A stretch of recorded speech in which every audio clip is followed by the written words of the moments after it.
నమస్కారం. Welcome to నవలా హృదయం. ఈరోజు కథ వసంత శిశిరం. రచించిన వారు శ్రీమతి నవీన గారు. కథలోకి వెళ్లబోయే ముందు ఛానల్ను సబ్స్క్రైబ్ చేయడం మర్చిపోవద్దు. ఇక కథలోకి వెళ్ళిపోదాం. నిషా ఒక సాధారణమైన స్టూడెంట్ దగ్గర అంత విలువైన ఆస్తి ఎలా ఉంటుంది అని అనగా ఆమె స్నేహితురాలు కష్టపడి కొట్టేసి ఉంటుంది లేవే, అందుకే మీనాక్షి గారికి కనిపించకుండా దాక్కుంటుంది అని హేళనగా మాట్లాడుతుంది. ఆ మాటలకు వాసు ఇంకా మిగతా వారికి చాలా కోపం వచ్చింది. నిషా స్నేహితురాలు అన్న మాటకు శిశిరకు కోపం నశాలానికి అంటింది. పిడికిలి బిగించి తనను తాను తమాయించుకుంది. వాసు కోపంగా, మాటలు జాగ్రత్తగా రానివ్వండి, ఎక్కడ ఏం మాట్లాడుతున్నారో ఆలోచించుకొని మాట్లాడండి, ఒళ్ళు దగ్గర పెట్టుకొని ప్రవర్తిస్తే బాగుంటుంది అని గంభీరమైన స్వరంతో హెచ్చరించాడు. అతడు పూర్తిగా శిశిర కోసం గొడవ పడాలి అని అనుకోలేదు. కారణం, శిశిర అలా మెత్తగా ఉంటే అందరూ ఇలానే చేస్తారని, ఎలా అయినా తన కోసం తనే పోరాడాలని, అన్ని సమయాల్లోనూ తన వెన్నంటే ఉండటం కష్టం కాబట్టి తన మనస్తత్వాన్ని మార్చాలి అనుకుంటున్నాడు. అతడు కోపం యొక్క శిఖరాగ్రంలో ఉన్నాడు అని అతని చేతునపై బిగుసుకున్న నరాలు చెప్పడంతో ఆ మాటలు అంటున్నవారు కాస్త భయపడ్డారు. లోపల భయంగా ఉన్నా దాన్ని కప్పిపుచ్చుకుంటూ, ఇంటికి వచ్చిన అతిథులకు మీరిచ్చే గౌరవం ఇదేనా అని జయంత్ అడగగా, ఎర్రగా నిప్పులు కురుస్తున్న కళ్లతో అతన్ని చూస్తూ, వచ్చిన అతిథులు తోటివారితో ప్రవర్తించే పద్ధతి ఇదేనా అంటూ ఎదురు ప్రశ్నించాడు వాసు. దాంతో జయంత్ గొంతు మూగబోయింది. అప్పటికే జరగాల్సిన నష్టం జరిగిపోయింది. అక్కడ ఉన్న మిగతా అతిథులు శిశిర వంక అనుమానంగా కొందరు, ఒక దోషిలా ఇంకొందరు చూస్తున్నారు. వారిలో వారే గుసగుసలాడుకుంటూ ఉన్నారు. అది తట్టుకోలేని వాసు స్పందించేలోగా మీనాక్షి అతడి చేయి పట్టుకొని ఆపేసింది. నేనున్నా అంటూ సైగ చేసి నమ్మకాన్ని కల్పించింది.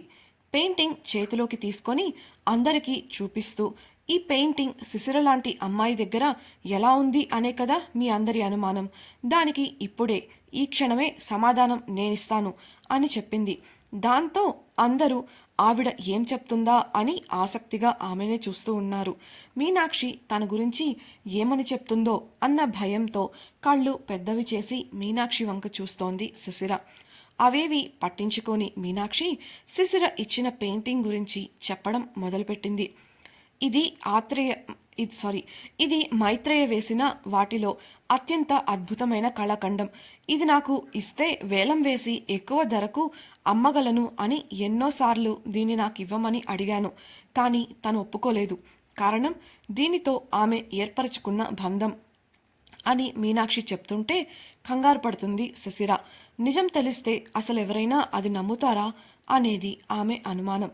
మీనాక్షి కొనసాగిస్తూ, ఆ బంధం వల్ల ఈ పెయింటింగ్ని తాను వేలానికి పెట్టనని, ఈ పెయింటింగ్ని పొందగలిగే అర్హత ఉన్నవారికే దీన్ని చేరుస్తానని చెప్పి మా సంస్థ తరపున ఒక పెయింటింగ్ పోటీని నిర్వహించింది.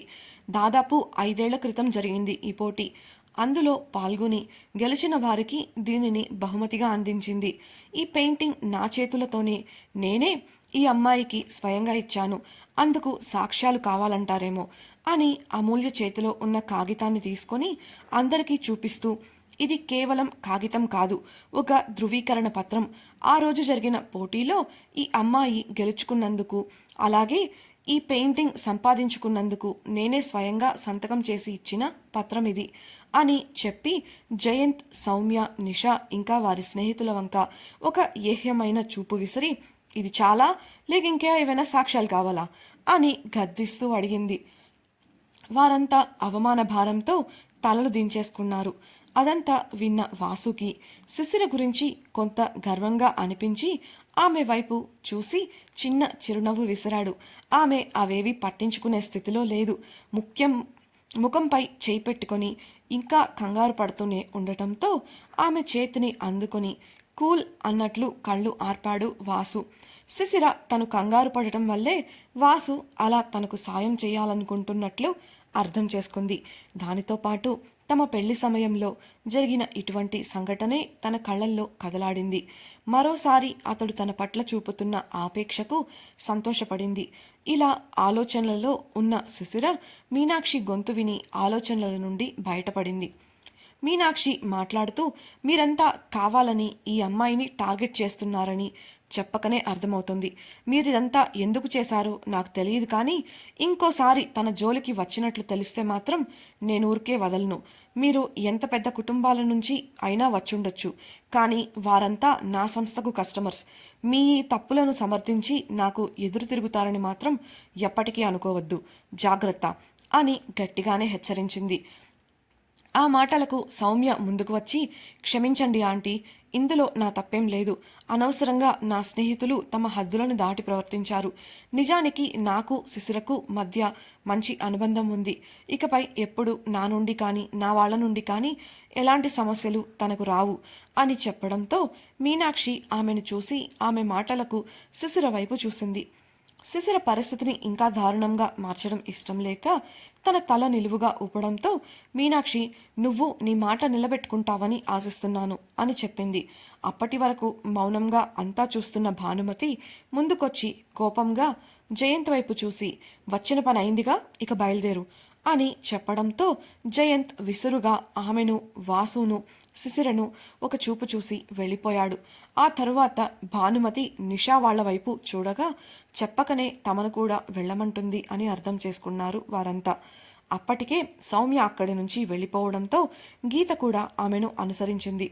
వీరందరినీ చూస్తున్న మిగతా అతిథులు కూడా పార్టీ అయిపోవడంతో తమ దారిన తాము వెళ్ళిపోయారు. పరిస్థితి సద్దుమణగటంతో శాంతించింది శిశిర. ఒకవేళ మీనాక్షి కనుక మాట్లాడకపోయి ఉంటే తనను తాను కాపాడుకోవడం కోసం స్వయంగా పోరాడాలని నిశ్చయించుకుంది. కానీ అలా చేస్తే పూర్తిగా వారు వెనుతిరగకపోవచ్చు, కానీ వాసు వాళ్లంతా తనకు మద్దతు ఇచ్చేవారు.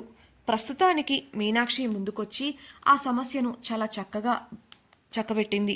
ఒకవేళ పోరాడాల్సి వస్తే పెళ్లి తర్వాత మొదటిసారి శిశిరను అలా కోపంగా ఆవేశంగా చూసేవాడేమో వాసు. అందరూ వెళ్ళిపోయాక భానుమతి మీనాక్షి చేయి పట్టుకొని ముందుకు నడవగా వాసు శిశిరను తీసుకొని వారి దగ్గరకు వెళ్ళాడు. మిగతా వారంతా వారి చుట్టూ చేరగా వాసు నవ్వుతూ తన విషయంలో మద్దతుగా నిలబడినందుకు చాలా థ్యాంక్స్ ఆంటీ అంటూ శిశిరను చూపించాడు. మీనాక్షి తను నీ భార్య కాకముందు నుంచి నాకు తెలుసులేవోయ్ అంటూ, ఎలా ఉన్నావు శిశిర అంటూ శిశిరను హత్తుకుంది. శిశిర కూడా ఆమెను హత్తుకొని, చాలా బాగున్నాను ఆంటీ, ఇవాళ మీరు చేసిన సాయానికి చాలా చాలా థ్యాంక్స్ అంది నవ్వుతూ. మీనాక్షి శిశిర చెవిలో, నేనడిగితే ఇవ్వలేదు కానీ మీ అత్తగారికి ఇచ్చేశావు కదా అని నొచ్చుకున్నట్లుగా అడగగా పక్కనే ఉన్న కిషోర్ అది విని ఏంటది అని గట్టిగా అడిగేశాడు. శిశిర కంగారు పడుతుంటే మీనాక్షి మాట్లాడుతూ, ఇదిగో ఈ పెయింటింగ్, తను ఇది గెలుచుకున్నప్పుడే నాకు ఇవ్వమని అడిగాను, కానీ ఏం చేసిందో తెలుసా అని అందరినీ చూసింది. ఆమె ఏం చెప్తుందా అని అందరూ ఆసక్తిగా వింటుంటే ఆ పోటీలో తాను వేసిన పెయింటింగ్ నాకు ఫ్రీగా ఇచ్చేసి దీన్ని తను పట్టుకుపోయింది. ఇప్పుడేంట్రా అంటే ఇన్నాళ్లకు ఆ పెయింటింగ్ తీసుకొచ్చి మీ అమ్మ చేతిలో పెట్టింది అంది నీరసంగా. భానుమతి మాట్లాడుతూ, నీకు అంతగా నచ్చితే తీసుకో మీనాక్షి, నువ్వు మాకు చేసిన దాంతో పోలిస్తే ఇదెంత చెప్పు. నీకు నేను దీన్ని ఇచ్చినా కూడా నా కోడలు ఏమీ అనదు, ఎందుకంటే తను మా వాసు ఎంచుకున్న బంగారం కాబట్టి అని నవ్వుతూ శిశిర వంక చూడగా శిశిర చిన్న చిరునవ్వు విసిరి తన సమ్మతిని తెలిపింది. మీనాక్షి, నాకేం వద్దు తల్లి, నువ్వే ఉంచుకో, నీ పుట్టినరోజు కానుక, నాకు కావాల్సింది నేనే తనని అడుగుతాలే అంటూ, ఏం శిశిర, నేను అడిగితే నా కోసం ఈ మాత్రం చేయవా ఏంటి అని అనగా, అయ్యో అదేం లేదాంటీ, మీకోసం కాకపోతే ఎవరికోసం చేస్తాను అంది మొహమాటంగా నవ్వుతూ. మీనాక్షి, అలా అంటే ఎలా, ఇప్పుడు నీ విషయాలు పట్టించుకోవడానికి మీ ఆయన ఉన్నాడు కదా, ఏదైనా సరే తనని అడిగి చెప్పు అంటూ సరదాగా ఆట పట్టించింది. అది చూసి అందరూ నవ్వుకోగా శిశిర మౌనంగా ఉండిపోయింది. అలా మాటలు సాగుతుంటే కిషోర్ కల్పించుకొని, ఇంక ముచ్చట్లు చాలు కానీ ముందు భోజనాలైతే ఆ తర్వాత కార్యక్రమానికి ఏర్పాట్లు చేయాలి, త్వరగా పదండి అంటుంటే ప్రక్కనే ఉన్న హేమంత్, ఇంకా కార్యక్రమాలేంటి బ్రో, అసలే అలసటగా ఉంటేను, ఇవాల్టి ప్రోగ్రామ్స్ అన్నీ అయిపోయాయి కదా అడిగాడు అయోమయంగా. కిషోర్ అతన్ని వెటకారంగా క్రింది నుండి పై వరకు చూస్తూ, అమ్మా వీడు అలసిపోయాడంట్లే కానీ కొత్త పెళ్లి కొడుకు, వీడికి లేని తొందర మనకెందుకు, ఈ శోభనం ఏర్పాట్లేవో ఇంకో రోజు చేద్దాంలే అనగానే హేమంత్ ఇదెలా మర్చిపోయానబ్బా అనుకుంటూ తలకొక్కుంటూ, అబ్బబ్బే అలా కాదు బ్రో అని అమూల్య వంక చూడగా ఆమె సిగ్గుతో తల దించేసుకుంది. వారిని చూసిన చుట్టూ ఉన్న వారంతా పగలబడి నవ్వుతుంటే అక్కడ ఉన్న ఆడపిల్లలు మాత్రం తలలు దించుకొని ముసిముసిగా నవ్వుకున్నారు. ఇంతలో శిశిర కెవ్వుమని ఒక కేక వేయడంతో అందరూ ఆమె వంక చూశారు. ఆమె మాత్రం తన పక్కనే ఉన్న వాసు వంక చూడగా అతడు మిగతా వారిలానే కంగారుగా చూస్తూ ఏమైంది అని అడిగాడు. ఆమె ఒక్క నిమిషం అందరినీ చూసి ఇబ్బందిగా ముఖం పెట్టి ఏం లేదు, ఏదో పురుగు తిరుగుతుంటే భయమేసి అరిచాను అంది. అందరూ సరే పదండి, దోమలెక్కువయ్యాయి అంటూ కదులుతుండగా ముసిముసిగా నవ్వుకున్నాడు వాసు. అందరూ ముందు వెళ్తుంటే శిశిర కోపంగా వాసును చూస్తుంది. అతడు మాత్రం మౌనంగా వారి వెనుక నడుస్తున్నాడు. ఇంతలో ఒక్కసారిగా ఆమెను గుబురుగా పెరిగిన ఒక చెట్టు చాటుకు తీసుకెళ్లి ఎటూ వెళ్లనివ్వకుండా ఆపేశాడు. శిశిర కోపంగా మీరెందుకు నన్ను గిల్లారు అని ప్రశ్నించగా నేనా ఎప్పుడు అని అమాయకంగా అడిగాడు వాసు. నాకు తెలుసు ఆ పని చేసింది మీరే అని. మీ ముఖంలో భావాలు మార్చినా మీ కళ్ళల్లో ఉన్న భావాల్ని నేను చూశాను అని ఆమె అంటుంటే అతడు ఆమెకు దగ్గరగా వచ్చి పర్లేదే, ఇంప్రూవ్మెంట్ బాగానే ఉంది, నా కళ్ళల్లోని భావాలను చదవగలిగేంత దగ్గర చేసుకున్నావా నన్ను అంటూ కళ్ళల్లోకి చూస్తూ అడగడంతో ఆమెకు మాట కరువై తల దించేసింది. ఆమె సిగ్గుపడుతుందని అర్థమై ఆ స్వీట్ నువ్వే చేశావని నాకెందుకు చెప్పలేదు అడిగాడు సాధారణంగా. ముద్దగా మాట్లాడుతూ మీరు అడిగితే చెప్పేదాన్ని, మీకు తెలియదు అనే విషయం నాకు తెలీదు, లేదంటే చెప్పేదాన్నే అంది శిశిర. అతడి చూపు ముద్దుగా కదులుతున్న ఆమె ఎర్రటి పెదాలపై నిలిచిపోయింది. అప్రయత్నంగా అతని చేతివేళ్లు ఆమె పెదవులను తాకగా కంగారుగా ఏం చేస్తున్నారు అడిగింది శిశిర. మత్తుగా ఆమె కళ్ళల్లోకి చూస్తూ నాజూకైన ఆమె నడుముపై చెయ్యి వేసి శుతిమెత్తగా ఒత్తాడు వాసు. ఆ స్పర్శలో ఏదో మత్తు ఆమెను ఆవరిస్తుంటే అరమోడ్పులవుతున్న కళ్ళతో అతన్ని చూస్తూ తల వెలక్కు వాల్చేసింది. ఆమె మెడవంపుల్లో పెదవులు అద్ది 2 చేతులతో ఆమెను చుట్టేసి గట్టిగా హత్తుకొని ఆమె చెవిలో ఇవాళ అస్సలు నిన్ను వదలాలని లేదు తెలుసా, ఇంత అందంగా ఉంటే ఎలా నన్ను నేను అదుపు చేసుకోగలను చెప్పు, ఎంత కష్టంగా ఉందో తెలుసా అడిగాడు అలకగా.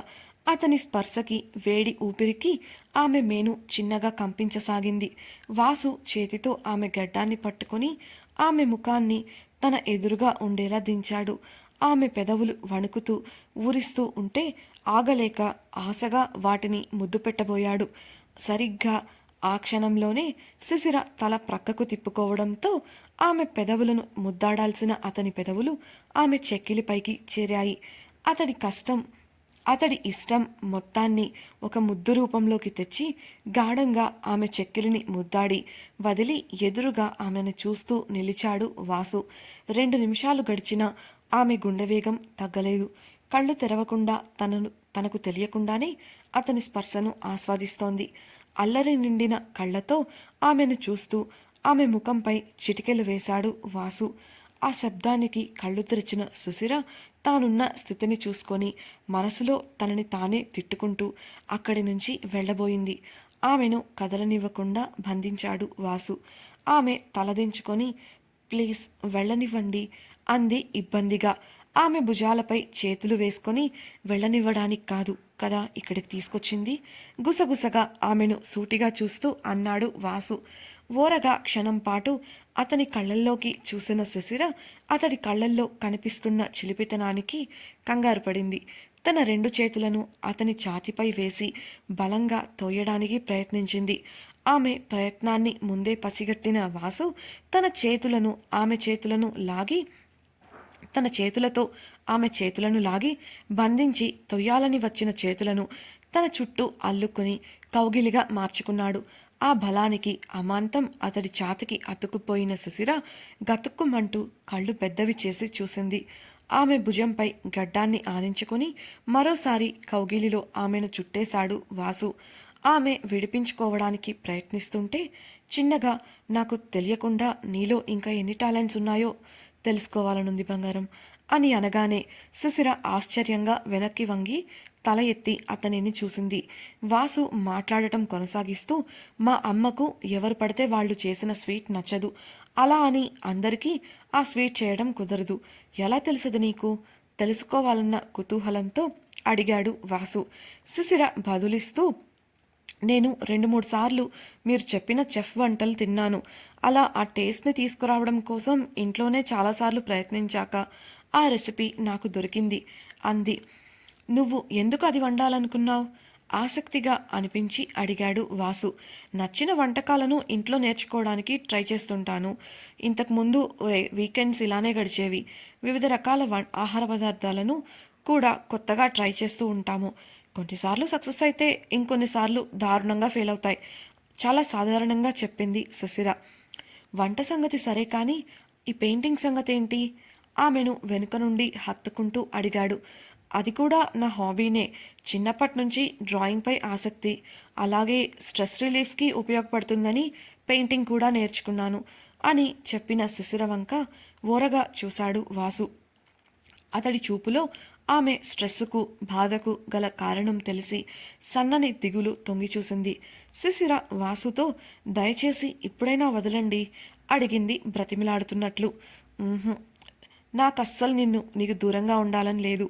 ప్లీజ్ కాసేపు ఇలానే ఉండిపో అంటూ తెలుసా నిన్న నువ్వు కనిపించకపోయేసరికి నేనెంత భయపడ్డానో అని గారంగా చెప్తూ నిన్న తను ఎదుర్కొన్న పరిస్థితిని వివరించాడు. అది విన్న శశిర ఆశ్చర్యంగా అతన్ని చూసి అంతలోనే తేరుకొని మిమ్మల్ని అలా బాధపడేలా చేసినందుకు నన్ను క్షమించండి అని అంది. ఆమె పెదవులపై వేలుపెట్టి ఇందులో నీ తప్పేమీ లేదు. నువ్వెందుకు క్షమాపణ చెప్తున్నావు? నేనే ఎవరినైనా అడిగి ఉంటే బావుండేది. ఇంతకీ నాకు నువ్వు చేసిన స్వీట్ ఎప్పుడు తినిపిస్తావు అని అడగడంతో తడబడుతూనే అది భోజనాల దగ్గరికి వెళ్తే మీకు తీసుకొస్తాను, వెళ్దాం పదండి అంటుంటే నాకిక్కడే కావాలి అని మారం చేస్తున్నట్లు అన్నాడు వాసు. శిశిర అయోమయంగా చూస్తుంటే వాసు ఫోన్ మ్రోగింది. విసుగ్గా లిఫ్ట్ చేసిన వాసు శిశిరను తీసుకొని ఇంట్లోకి వెళ్ళాడు. గదిలో మీనాక్షి, భానుమతి, శిశిర పనిచేస్తుండగా మీనాక్షి శిశిరను ఒక ప్రశ్న అడిగింది. అది విన్న శిశిర ఏం చెప్పాలో అర్థం కాక నీళ్లు నమిలింది. ఇంతకీ మీనాక్షి శిశిరను అడిగిన ప్రశ్న ఏంటి? ఎందుకు శిశిర సమాధానం ఇవ్వకుండా నీళ్లు నమిలింది? ఇంతటితో శిశిరకు జయంత్ మరియు మిగతా వారి నుంచి సమస్యలు రావడం ఆగిపోతాయా? శిశిర స్ట్రెస్ రిలీఫ్ కోసం పెయింటింగ్ నేర్చుకుందంటే ఆమె బాధకు గల కారణాలేంటి? వాసు శిశిరల జీవితంలో తర్వాత చోటు చేసుకోబోయే సంఘటనలేంటి తెలుసుకోవాలనుందా? అయితే తప్పకుండా ఛానల్ను సబ్స్క్రైబ్ చేసి రాబోయే ఎపిసోడ్స్ని వినేయండి. అలాగే మీకు ఈ వీడియో నచ్చినట్లయితే లైక్ చేసి మీ అభిప్రాయాలను మాతో పంచుకోవడం కోసం కామెంట్ సెక్షన్లో తెలియజేయగలరు. ఇట్లు మీ నవలా హృదయం team. Thank you for listening.